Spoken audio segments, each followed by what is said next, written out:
뿐만 아니라 보그드칸은 몽골 사람들의 성병을 근절시켜주고 자신의 병을 치유해준 이태준에게 훈장을 하사했습니다. 외국인에게 수여할 수 있는 최고의 훈장, 에르데닌 오츠르라는 훈장을 수여했던 거죠. 그렇게 몽골 국왕의 총애를 받고 몽골 백성들의 지지를 받던 이가 이태준이었습니다. 당시 몽골 사람들이 이태준을 어떻게 생각했는지를 잘 보여주는 독립신문의 기사가 있습니다. 몽골 사람들은 그를 극락에서 강림한 열애부를 대하듯 존경한다고 이야기하고 있습니다. 또 몽골 사람들은 이태준을 부처로 섬기기도 하고 신과 같은 의술을 펼쳤다 해서 신의라고 이야기하기도 하고 하늘에서 보내준 사람이라고 신인이라고 이야기하기도 했습니다.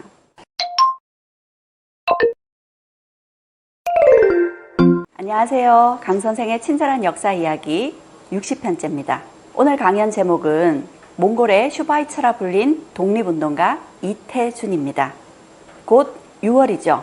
6월은 보훈의 달입니다. 그래서 준비한 강연이기도 합니다. 일제강점기 우리는 힘든 시대를 살았는데 그 시기 많은 영웅들이 있었습니다. 그럼에도 불구하고 우리가 이름을 알고 있는 독립운동가 그리 많지 않습니다. 그런 안타까운 마음에 준비한 강연이기도 합니다. 몽골의 슈바이처라 불린 독립운동가 이태준, 어떤 인물일까요? 몽골의 수도 울란바토르의 중심에는 이렇게 이태준 기념관이 만들어져 있습니다. 어떤 이유로 이태준 기념관이 몽골의 수도 가장 중심지에 세워져 있는 걸까요? 그리고 이태준의 고향인 경남 함안에도 얼마 전 이태준 기념관이 마련되었습니다. 양국을 잇고 있는 이태준의 삶, 이분이 어떠한 삶을 사셨기에 이 두 나라의 글을 기리는 기념관이 만들어져 있는 걸까요?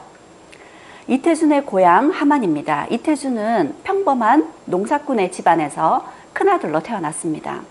가난했지만 집안의 큰아들이다 보니 마을에 있는 제실에서 이렇게 교육을 받았습니다. 한학 교육을 받았죠.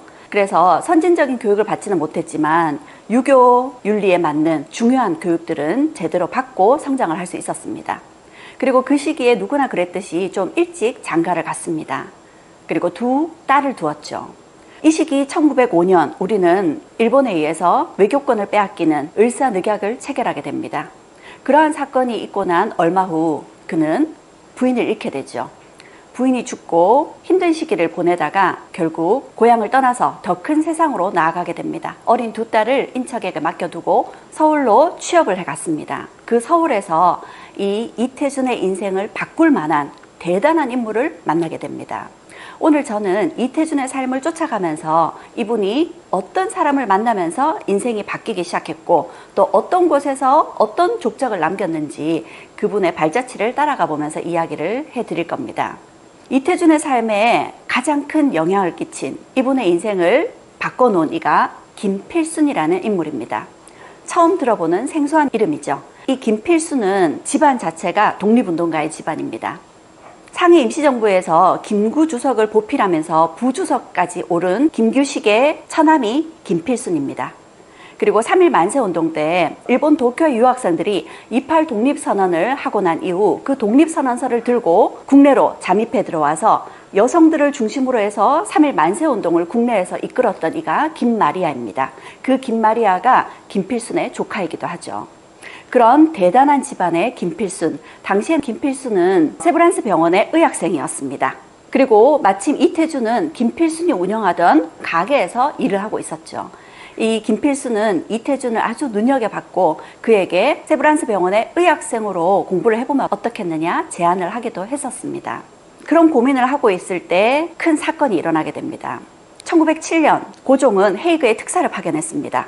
을사늑약이 부당하게 체결되었음을 세계 열강에 호소하기 위해서 헤이그에 특사를 파견했죠.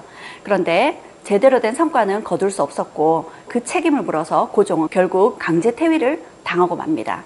그 고종을 압박해서 강제 퇴위시켰던 인물 중에 한 사람이 여기에 있는 군부 대신 이병무라는 사람입니다. 그리고 이 이병무라는 이 작자라고 이야기하고 싶은데요. 이 병무라는 이 작자는 고종이 강제 퇴위당하고 난 이후 정미조약을 체결하는 데 앞장서고 군부 대신이라는 작자가 군대를 해산시킵니다. 해산당하지 않으려던 대한제국의 군인들은 일본에 의해서 죽임을 당해야 했었죠.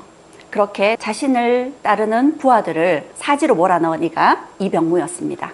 그에 반해서 당시 대한제국 군대의 대대장이었던 박승환은 나라에 충을 다하지 못했다는 자책감에 권총으로 자살하게 되죠. 이 박승환의 자살 소식에 많은 군인들이 해산을 거부하고 일본에 맞섰습니다. 그래서 시가전 전투가 벌어졌죠. 그게 남대문 전투였습니다. 이 남대문 전투에서 많은 군인들이 죽임을 당하고 부상을 입었습니다. 그 부상당한 군인들을 세브란스 병원으로 옮겼던 인물 중에 한 사람이 이태준이었습니다. 이태준은 이러한 일을 겪으면서 의사의 길을 선택하게 됐죠. 그렇게 세브란스 병원의 의학생이 되었습니다. 세브란스 병원의 2회 졸업생이었던 이가 이태준입니다. 여기에 있는 이 인물이죠. 잘생기셨죠. 그리고 이태준과 함께 먼저 세브란스 병원의 의학생으로 졸업한 이가 여기에 있는 김필순입니다. 그리고 김필순은 세브란스 병원의 첫 번째 의학생으로서 당시 세브란스 병원을 운영하고 있던 의사 에비슨이라는 사람과 아주 긴밀한 관계에 있는 인물이었습니다. 이 에비슨은 세브란스 병원을 운영함과 동시에 의학생들을 키워내는 우리나라의 의료 선교를 하러 온 사람이었습니다. 세브란스 병원을 운영하고 인재를 양성하는데 어려움이 많았겠죠. 그래서 에비스는 당시 카네기홀에서 세브란스 병원을 운영하기 위한 기부금을 받기 위해서 연설을 하게 됩니다. 카네기홀에서 에비스는 이렇게 연설했습니다. 조선에 있는 병원들은 그 어느 것도 병원이라 부를 수 없을 만큼 빈약합니다. 간호사도 없이 한 명의 의사가 모든 것을 운영하고 있습니다. 이렇게 호소를 했고 멀리서 그의 연설을 듣고 있던 사람이 세브란스였습니다. 그는 그 연설을 듣고 당시 45,000달러, 지금 돈으로 환산하면 약 6,500억 원을 세브란스 병원에 지원해 주었습니다. 여기에 있는 세브란스라는 이 사람은 당시 미국의 록펠러와 함께 석유 산업에 투자를 해서 엄청난 거부가 됩니다. 그리고 그렇게 벌어들인 돈으로 누구나 갈 수 있는 학교, 누구나 갈 수 있는 병원, 누구나 갈 수 있는 교회를 만들기 위해서 자신의 전 재산을 기부하는 활동을 하고 있었죠. 그리고 이 당시 세브란스 병원에 이런 거액의 기부를 하면서 자신의 주치의도 조선으로 보내주었다고 합니다. 자신의 주치의를 조선으로 보내고 난 그 다음 해 갑작스러운 복통으로 숨을 거뒀다고 하죠. 숨을 거둘 당시에 세브란스의 겉옷 주머니에는 수첩이 들어있었습니다. 그 수첩에는 열악한 나라의 학교와 병원을 짓기 위한 기부금을 보낼 금액들이 적혀 있었다고 하죠. 그런 세브란스의 기부, 그러한 정신을 그대로 이어받은 병원이 바로 세브란스 병원이었습니다. 그래서 우리 세브란스 병원은 왕부터 백정에 이르기까지 누구나 진료받을 수 있는 병원이었고, 그러한 병원에서 의학생으로서 공부를 했던 이태준은 따라서 그러한 삶을 살았던 겁니다. 또 한 차례 이태준에게 지대한 영향을 끼친 인물이 있었습니다. 안창호 선생이었죠. 안창호 선생은 앞서 이태준과 친하게 지내던 김필순의 의형제이기도 했습니다. 안창호 선생을 만나게 된 계기는 안중근 의거가 있고 난 이후였습니다. 안중근이 이토 히로부미를 저격한 의거가 있고 난 이후 그 배후로 안창호 선생님이 지목이 됐습니다. 그래서 안창호는 옥고를 치러야 됐었죠. 많은 고문에 힘든 옥고를 치르고 난 이후 쇠약해진 몸으로 세브란스 병원에 입원을 하게 됩니다. 그 세브란스 병원에서 이태준은 안창호 선생님의 많은 영향을 받게 됩니다. 당시 안창호 선생은 이태준에게 청년학우회에 가입하라고 권유했습니다. 안창호 선생님이 병원에 계실 때 특별히 저에게 착한 말씀으로 인도해 주시고 또 청년학우회에 가입하라고 열심히 권면하시며 회비 1원을 내주시고 최남선 씨에게 추천을 해주셨다고 합니다. 그렇게 안창호 선생의 영향으로 이태준은 독립운동가로서의 삶을 시작했습니다. 당시 청년학우회는 조선의 지식인들이 이끌고 있던 항일 비밀결사단체인 신민회의 자매단체였습니다. 이 시기 1910년 우리는 일본에 의해서 강제 병합을 당해야 했습니다. 이에 맞서서 많은 지식인들은 일본에 항거하기 위해서 이런 단체들을 만들고 활동을 하고 있었죠. 일본은 이들 지식인들을 한꺼번에 잡아들이기 위해서 사건을 조작하게 됩니다. 이들이 일본의 총독 데라우치를 암살하려 했다라는 누명을 씌워서 105인 사건을 일으키게 된 거죠. 데라우치 총독 암살 사건을 빌미로 당시 700명에 가까운 사람들이 체포되었습니다. 그리고 그 중에 재판에 넘겨져서 유죄 판결을 받은 이들이 105인이었던 거죠. 이 105인 사건으로 인해서 신민회의 핵심 인물들이 모두 연루가 되었고 신민회는 해체될 수밖에 없었습니다. 그리고 또 이 105인 사건에 연루되어서 위험에 빠진 인물이 김필순이었죠. 이태준은 자신의 선배이기도 하고 스승이기도 한 김필순의 중국 망명기를 배웅해 주기도 했습니다. 김필순을 배웅하고 돌아온 이태준은 곧 자신 역시도 위험에 빠졌다는 걸 알게 되었죠. 그래서 자신은 제대로 준비도 하지 못한 채 중국으로 서둘러 망명을 떠나야 했습니다. 이태준은 당시 김필순이 아마도 많은 독립운동가들처럼 중국의 남경으로 망명을 갔을 거다라고 생각하고 자신 역시도 중국 남경으로 망명을 떠났습니다. 남경은 그 당시 중국의 청왕조를 무너뜨리고 중화민국을 건설한 신해혁명이 일어난 중심지였습니다. 그래서 많은 독립운동가들이 남경을 찾았던 거죠. 남경에서 일어난 신해혁명을 통해서 새로운 세상이 열릴 수 있다는 희망을 갖게 되었고 나라를 빼앗긴 우리 지식인들에겐 그것이 신락 같은 희망이 될 수 있었던 거죠. 그렇게 남경에 도착을 했지만 갑작스런 망명으로 이태준은 중국말도 제대로 할지 몰랐고 또 당시 이곳에 있는 독립운동가들과도 제대로 연락이 닿지 않았습니다.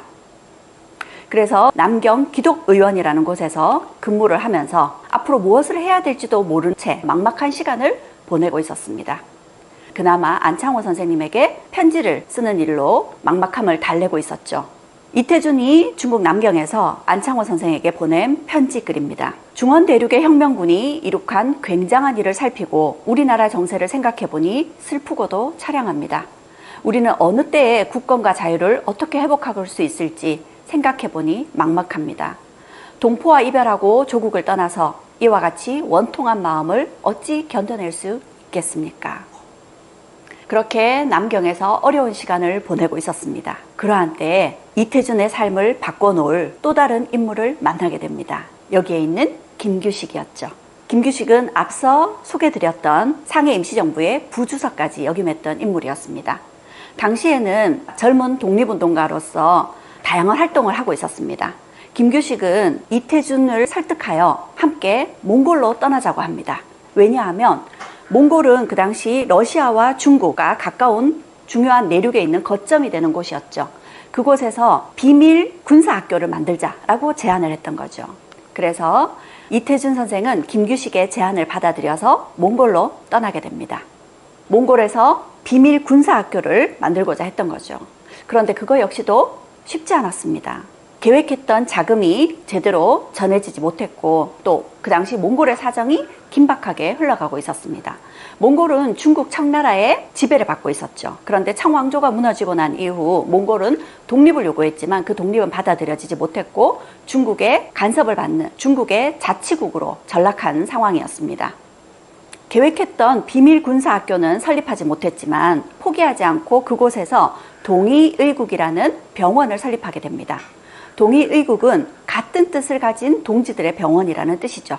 이렇게 몽골의 수도 울란바토르에서 병원을 설립하고 이곳에서 여기를 거쳐가는 독립운동가들을 재워주고 입혀주고 그들을 쉴 수 있게 하는 독립운동가들의 기지국으로서 거점의 역할을 충실히 수행해 나가고 있었습니다. 그런데 그 당시 몽골의 사정은 좋지 않았습니다. 몽골은 중국 내륙에 있는 곳으로서 주변에 있는 러시아, 중국, 티벳 여러 나라 사람들이 드나드는 곳이었죠. 그리고 그들은 여기에서 매춘 활동을 활발하게 하고 있었고 그러는 사이 몽골 사람들 사이에서는 화류병이라 불리는 성병이 만연해 있었습니다.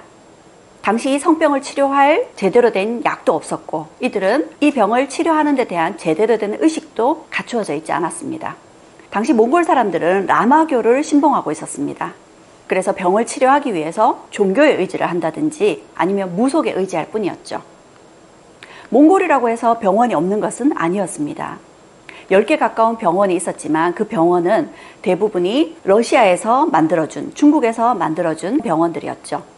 그 병원들은 대부분 군사조직과 연결돼 있어서 군인들을 치료하거나 혹은 자국민들을 치료하고 몽골의 상류층만 제대로 된 치료를 받을 수 있었습니다. 그래서 몽골에 당시 만연하던 이 성병을 근절할 수 없었던 거죠. 많은 사람들이 죽어나갔고 이대로 가다가는 몽골이 사라질지도 모른다는 위기의식까지 일어나고 있었습니다. 이게 1910년대 상황이었습니다. 그런데 여기 이태준이 세운 이 병원 동의의국에서는 남녀노소 상하 지위를 가리지 않고 누구나 치료를 해주었습니다. 그리고 시간이 지나면서 조금씩 이 성병이 근절되기 시작했습니다. 많은 몽골 사람들이 이 이태준을 의지하고 신뢰하기 시작했죠. 특히 이태준은 몽골 사람들과 외모가 굉장히 비슷하죠. 그래서 러시아나 중국 의사들보다 더 친근하게 여겨서 많은 사람들이 이 병원을 찾았고, 그래서 이 병원은 독립운동가들이 쉬어가는 거점으로서 일본의 눈을 속이기도 쉬웠습니다. 그리고 이러한 이태준의 명성은 당시 몽골의 왕에게까지 전해졌습니다. 몽골 울란바르트 국왕은 당시 중병에 걸려 러시아 의사의 진찰을 받아도 도저히 회복할 희망이 없다 할 정도로 당시 연해주에서 발행한 한인들의 신문이었던 권업신문에서 소개를 하고 있습니다. 왕의 병은, 특히 중병은 국가기밀입니다. 그럼에도 불구하고 이렇게 우리 신문에 게재될 정도였으면 몽골 국왕의 병은 심각한 상황이었던 거죠. 그런데 이 몽골 국왕의 병을 이태준이 치료해냈습니다.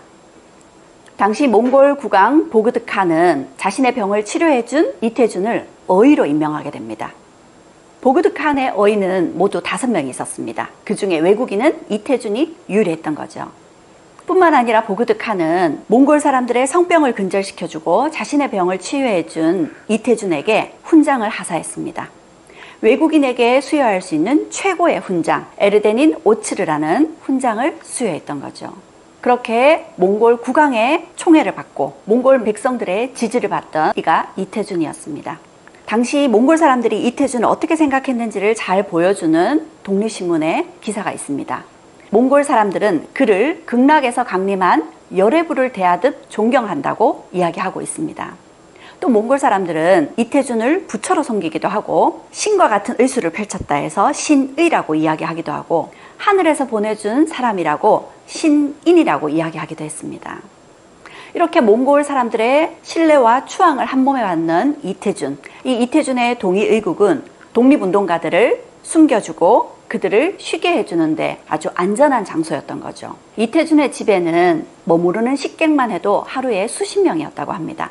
많게는 50명씩 이태준의 동의의국에서 머물다가 갔다고 하죠. 그러니 이태준이 몽골에서 독립운동 활동을 하는 많은 사람들을 뒤에서 후원해주는 거점으로서 얼마나 큰 역할을 했는지 짐작할 수 있을 겁니다. 그런 이태준이 우리 독립운동사에서 큰 역할을 한 일이 있었습니다. 당시 김규식이 파리 강화회의에 파견되어 우리나라의 독립청원서를 제출한 일이 있었습니다. 그런데 중국에서 프랑스 파리까지 가는 데는 많은 여비가 필요했습니다. 이태준은 프랑스 파리로 가는 김규식에게 당시 돈으로 2,000원, 지금 돈으로 약 2억 8천만 원을 후원해 줍니다. 그 돈으로 파리로 갔던 김규식, 여기에 있는 이 인물이죠. 파리 대표단으로 사진을 찍은 모습인데 김규식의 옆에 있는 분이 큐리 부인, 그 옆에 있는 인물이 아인슈타인입니다. 파리 강화회의에 도착을 해서 당시 열강들에게 우리가 일본에게 강제로 국권을 피탈당했고 어려운 상황에 처해 있음을 호소했지만 열강들의 외면을 받아야 했습니다. 하지만 그럼에도 불구하고 그곳에서 우리의 사정을 알리고 외교적인 도움을 호소하는데 많은 노력을 기울였습니다. 그러한 일을 할 수 있었던 것이 김규식을 후원해 주었던 이태준의 돈 덕분이었겠죠. 이런 파리 강화회의에서의 김규식의 활동을 보고 영향을 받은 인물이 있습니다. 우리가 잘 알고 있는 베트남의 호치민입니다. 그리고 이 당시 이곳에서 1차 세계대전이 끝나고 난 이후 윌슨의 민족 자결주의에 영향을 받아서 3.1 만세운동이 일어나기도 했었죠. 이렇게 김규식을 후원했던 이태준, 그에게 또 다른 중요한 역할이 맡겨졌습니다. 이 시기 1917년 러시아에서는 볼셰비키 혁명이 일어났습니다. 이 볼셰비키 혁명은 레닌이 이끌었죠.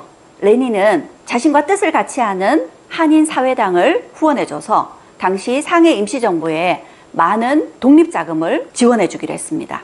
모두 200만 루블의 큰 돈이었습니다. 그 돈을 우선 40만 루블씩 나누어서 보내주게 되었고 그걸 여러 루트를 통해서 상해로 전달하게 되죠. 그 상해로 전달되는 독립자금의 한 루트를 맡은 이가 울란바르트에 있는 이태준이었습니다. 이태준은 러시아로부터 독립자금을 전달받아서 그걸 무사히 상해까지 전달하는 역할을 맡게 된 거죠.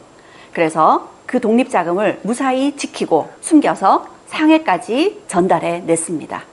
그렇게 상해를 오게 되었고, 당시 이태준의 상해에서의 활약을 이렇게 기록하고 있습니다. 이태준 동지에게 독립운동 자금 4만 루블을 주었는데 그는 기적적으로 러시아군으로부터 자금을 보호하는데 성공을 거뒀다고 하죠. 그리고 이곳 상해에서 그가 만난 또 한 분이 김원봉이었습니다. 당시 김원봉은 이태준에게 우리나라 독립을 위해서는 일본을 상대로 활발한 의열 활동을 펼쳐야 된다. 그러기 위해서는 성능이 좋은 많은 폭약이 필요하다. 그런데 지금 우리가 가지고 있는 폭약들은 불량품들이 많고, 그래서 의거를 성공시키기도 쉽지 않을 뿐더러 목숨을 걸고 의거를 단행하는 의열 단원들 역시도 위험한 상황이다. 이러한 열악한 상황을 호소하면서 이 폭약을 만드는 전문가를 안다면 자신에게 소개시켜 주길 부탁을 합니다. 그 이야기를 들은 이태준은 김원봉에게 우선 자신도 의열단으로 가입을 하겠다고 이야기를 하고요. 몽골에서 이 의열단 활동을 후원하기 위해서 폭약 전문가를 자신이 꼭 찾아서 소개해 주겠다고 약조를 했습니다. 그런 김원봉과의 만남을 뒤로하고 이태준 선생은 다시 몽골로 돌아갔습니다. 자신에게 맡겨진 또 다른 독립자금 4만 루블을 무사히 전달해야 되는 역할과 김원봉과 약속한 폭약 전문가를 그에게 보내기로 한 약조를 지키기 위해서 몽골로 들어갔죠. 그런데 그 당시 몽골의 사정은 또 긴박하게 흘러가고 있었습니다. 러시아에서 볼셰비키 혁명이 성공을 거두긴 했지만 혁명을 지지하는 적군과 왕정을 수호하고자 하는 백군이 내전을 불러일으키고 있었습니다. 그리고 백군의 영향이 이 몽골까지 미치고 있었죠. 결국 몽골에 주둔해 있던 중국 군인들은 철수하게 됩니다. 몽골에서 철수하던 중국 사령관은 이태준 선생에게 함께 몽골을 떠나자고 제안했습니다. 그 역시도 이태준 선생에게 치료를 받았던 고마운 일이 있었기에 이태준 선생과 함께 몽골을 떠나 피신해야 된다라고 이야기를 했었죠. 그런데 이태준 선생은 그 제안을 거절했습니다. 자신에게 주어진 두 가지 책무가 있었죠. 나머지 독립자금을 무사히 상해로 전달해야 된다는 거, 그리고 김원봉 선생과 약속한 폭약 전문가를 찾아서 보낸다는 약조를 지키기 위해서 몽골에 남았습니다. 그리고 몽골에는 러시아의 백군, 왕정 복고를 주장하는 배기파들이 들어왔습니다. 그 배기파를 이끌던 인물, 웅게른 슈테른베르크라는 이 사람은 별명이 미친 남작이었습니다. 볼셰비키 혁명을 지지하는 적군은 물론이고 많은 외국인들까지 무차별로 학살한 악명 높은 인물이었죠. 결국 몽골에 머물던 이태준 선생은 여기 웅게른 슈테른베르크에게 체포되었습니다. 그리고 무참하게 희생되었습니다. 웅게르는 왜 이태준 선생을 죽였던 걸까요? 정확한 이유는 알려져 있지만 몇 가지 추측을 해볼 수 있습니다. 이태준 선생이 레닌으로부터 지원받은 독립자금을 가지고 있었죠. 그걸 약탈하기 위해서 이태준 선생을 죽인 것이다. 또 다른 이유로는 이태준 선생이 한인사회당으로 볼셰비키 혁명을 지지하는 사람들과 뜻을 같이 하고 있었기 때문에 그를 죽인 것이다. 또 다른 추측으로는 이 웅게른이 속해 있는 배기파들 군대는 당시 일본과 밀접한 관계에 있었습니다. 그래서 일본의 사주를 받고 독립운동의 거점의 역할을 하던 이태준 선생을 죽인 것이다. 그렇게 추측할 뿐이죠. 이렇게 이태준 선생은 38의 아까운 나이에 희생되셨습니다. 그리고 얼마 후 북경에는 조선인만 만나면 김원봉을 아시느냐고 묻는 외국인이 있다고 합니다. 김원봉이 그를 만났더니 그가 바로 마자르였습니다. 이 마자르에 대해서 우리는 이렇게 기록을 하고 있습니다. 한국 독립운동사에 북경까지 의열단을 찾아와 고성능 폭탄을 제공한 헝가리인 협력자가 있다고 알려져 있다. 마자르라고 불렸다는 것 외에는 그가 진짜 헝가리인인지 정체가 무엇인지 확인이 힘든 인물이었다. 마자르라고 불렸던 이 인물이 바로 이태준 선생이 김원봉에게 보낸 폭약 전문가였습니다. 이태준 선생은 끝까지 김원봉 선생과의 약속을 지켰던 거죠. 이 마자르란 인물은 당시 의열단을 도와서 뛰어난 성능의 폭탄을 만들고 그걸 전달해주는 역할까지 하면서 의열단의 활동을 뒤에서 후원해 주었습니다.